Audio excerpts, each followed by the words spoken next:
దేశవ్యాప్తంగా ఆధునీకరించిన 103 రైల్వే స్టేషన్లను ప్రధానమంత్రి నరేంద్ర మోదీ వర్చువల్ గా ప్రారంభించారు. అందులో భాగంగా కరీంనగర్ రైల్వే స్టేషన్ ప్రారంభ కార్యక్రమంలో కేంద్ర హోంశాఖ సహాయ మంత్రి బండి సంజయ్ కుమార్ ముఖ్య అతిథిగా హాజరయ్యారు.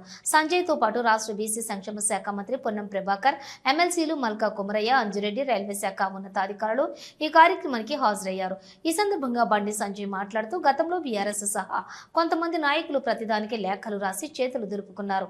ఇప్పుడు ఇంత అభివృద్ధి జరుగుతుంటే ఇదంతా మా వల్లే జరిగిందని వాళ్ళు ప్రచారం చేసుకుంటున్నారు. మాటలు కాదు, బుల్లెట్ దిగిందా లేదా చూడాలి అంటూ కేంద్ర హోంశాఖ సహాయ మంత్రి బండి సంజయ్ కుమార్ వ్యాఖ్యానించారు.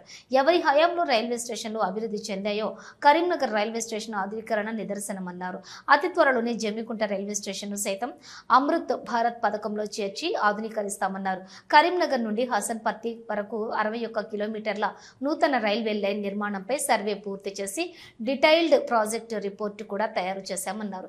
ఈ నూతన లైన్ నిర్మాణానికి 1480 కోట్ల వ్యయం అవుతుందని డిపిఆర్ లో పేర్కొన్నారని, దీనిపై అతి త్వరలోనే కేంద్రం నిర్ణయం తీసుకుంటుందని తెలిపారు. కరీంనగర్ నుండి తిరుపతికి ప్రతిరోజు రైలు నడపాలని తనతో పాటు పొన్నం ప్రభాకర్ సైతం లేఖలు రాశారని, అయితే రద్దీ సాంకేతిక కారణాల రీత్యా అది సాధ్యపడలేదన్నారు.